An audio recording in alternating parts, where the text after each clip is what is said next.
안녕하세요. 이번 시간에는 댓글로 문의하신 해설지를 보면서 힌트 주는 법, 도대체 어떻게 줘야 되느냐, 이런 질문이 있으셔서 그거에 대해서 이제 어떤 팁을 알려달라. 그래서 그것에 대해서 좀 말씀을 드리겠습니다. 일단 해설지를 보면서 힌트를 주는 것은 마치 이제 이런 거랑 비슷해요. 예를 들어서 어떤 학생이 혼자 공부를 한다 치면 모르는 게 있으면 질문은 할 수가 없잖아요. 그럼 이제 해설을 보겠죠. 그럼 해설을 바로 보고 풀면 풀 수야 있겠지만, 이해를 할 수는 있겠지만, 수학적 문제계 능력이 형성이 많이 안 되니까, 해설지를 지우개나 뭘로 이렇게 가려요, 일단. 그래서 살짝 해설을 보는 거죠. 해설을 살짝 봐서 처음 한 줄만 보는 거예요. 처음 한 줄만 지우개 살짝 내려서 보면, 어떤 내용, 이걸 이용하면 되는구나. 그러면 거기서부터 이제 혼자 풀어나가는 거예요. 그리고 그러다 또 막혀요. 막히면 두 번째 줄도 볼까? 그래서 두 번째 줄 살짝 내리면 두 번째 줄에 좀 더 내용이 좀 더 힌트가 더 많이 있잖아요. 내용이. 그럼 해설지가 한 10줄이다 그러면 두 줄까지 보고 이런 방향으로 풀어야 되는구나 해서 다시 한번 푸는 거죠.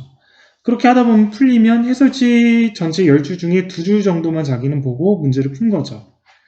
자, 이런 부분에 이제 착안을 한 게 해설지를 보면서 힌트를 줘라 이제 그런 말이랑 좀 비슷합니다.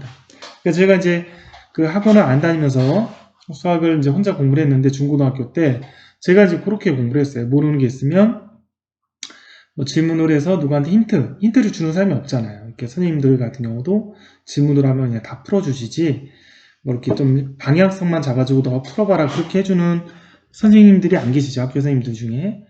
그러니까 이제 모르는 부분을 다는 알 필요 없고 약간의 방향만 알고 혼자 풀고 싶어서 책을 살짝 올리고 해설지 부분을 지우개로 가린 다음에 살짝 한 줄씩 보면서 실마리가 잡히면 이렇게 풀고 그리고 또 안 잡히면 한 줄 더 내려서 두 줄 보고 이렇게 풀고 그런 식으로 제가 이제 혼자 공부를 했습니다. 자, 근데 이거를 이제 학생들한테 이제 적용을 할 때는 해설지 역할을 이제 제가 하는 거잖아요. 제가 하는 건데 일단은 이제 되게 다양해요. 그러니까 학생들에 따라서 얘가 초등학생이냐, 중학생이냐, 뭐 고등학생이냐, 고3이냐 이에 따라서 애들을 지도하는 방법이 다르죠. 그리고 얘가 뭐 수학 실력이 어떻게 됐냐에 따라서 다 다릅니다. 다.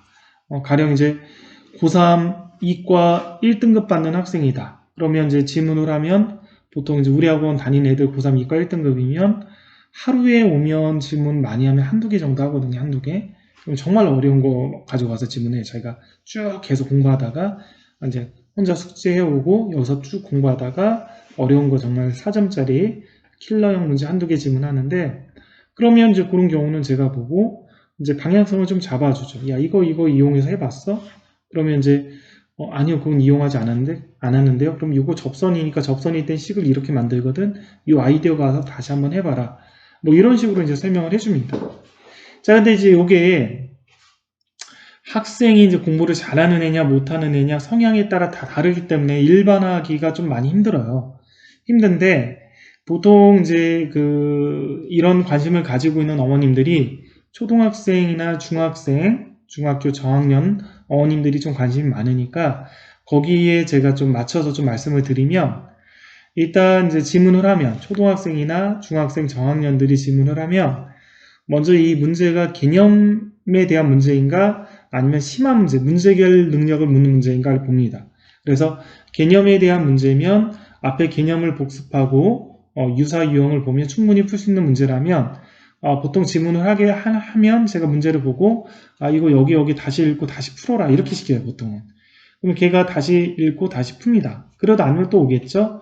오면 거기 유사유형 문제를 봐요. 그래 앞에서 풀었던 유사유형 문제를 보여주고 이 문제를 다시 복습하고 다시 풀어라 이렇게 해줘요. 그래서 그렇게 해서 풀고 뭐 그래도 안 되면 이제 가르쳐 주는 거죠. 개념 문제니까 개념이 좀 안 잡혔으니까 그렇게 가르쳐 주고요. 이게 이제 문제 유형 좀 어려운 문제다, 심한 문제다. 그러니까 어떤 개념에서 특별히 없는 그런 스타일 문제다 그러면 보통 질문을 하면 이제 물어봅니다, 애들이. 질문을 하면, 선생님 이거 모르겠어요. 질문을 하면 제가 물어봐요. 너 이 문제 풀려고 얼마 정도 고민해봤어? 이게 물어봅니다.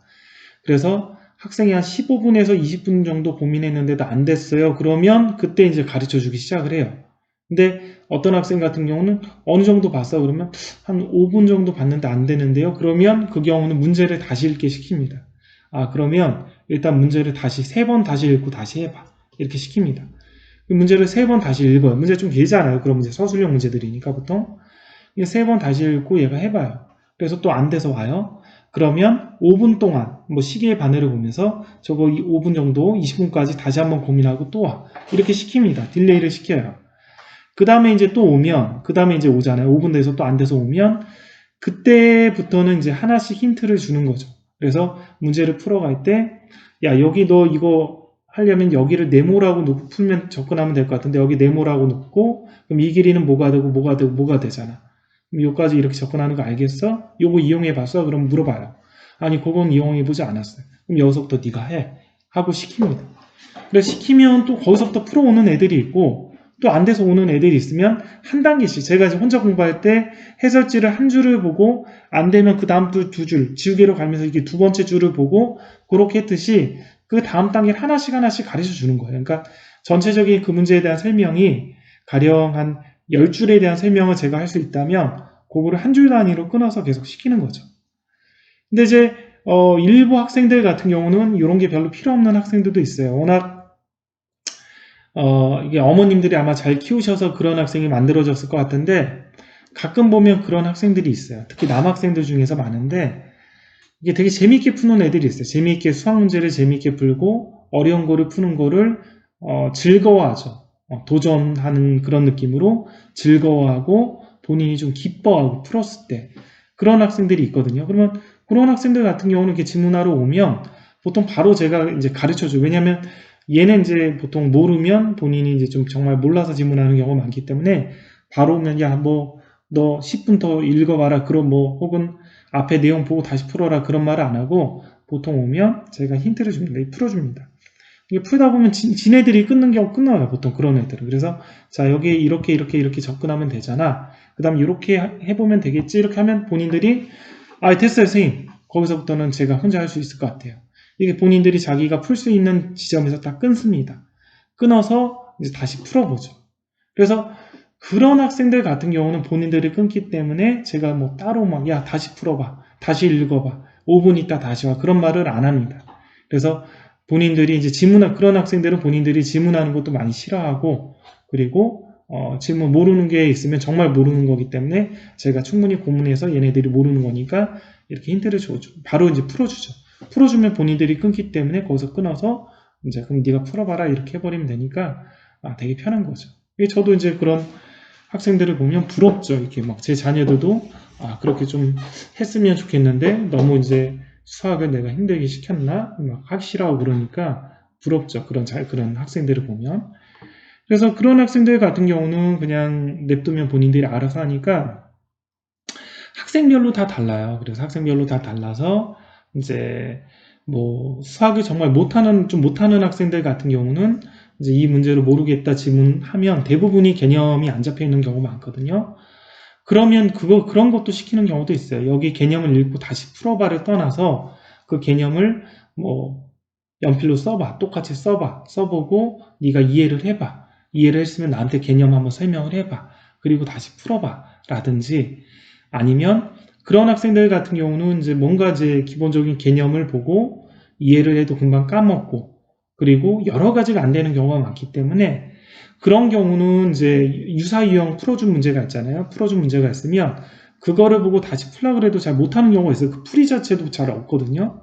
그럼 유사유형 풀 문제의 해설지를 보고 그 해설지를 읽어서 이 문제를 너가 풀었는데 이거랑 똑같으니까 해설지를 독해를 해보고 해설지가 이해를 안 되면 나한테 질문을 해라.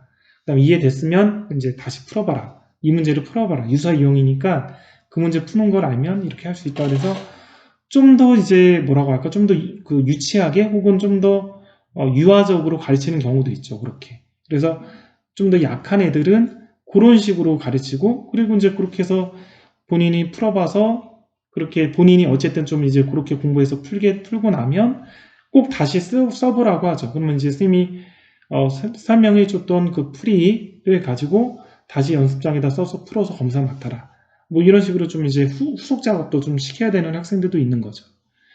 그래서 학생별로 다 달라가지고 좀 어떻게 해야 된다 그런 거는 좀 웃기지만 보통 이제 그 힌트만 주는 거가 궁금하면 그냥 어머님들 같은 경우는 이제 문제를 딱 보고 힌트를 주기가 좀 힘들잖아요. 이 문제를 파악을 못했으니까.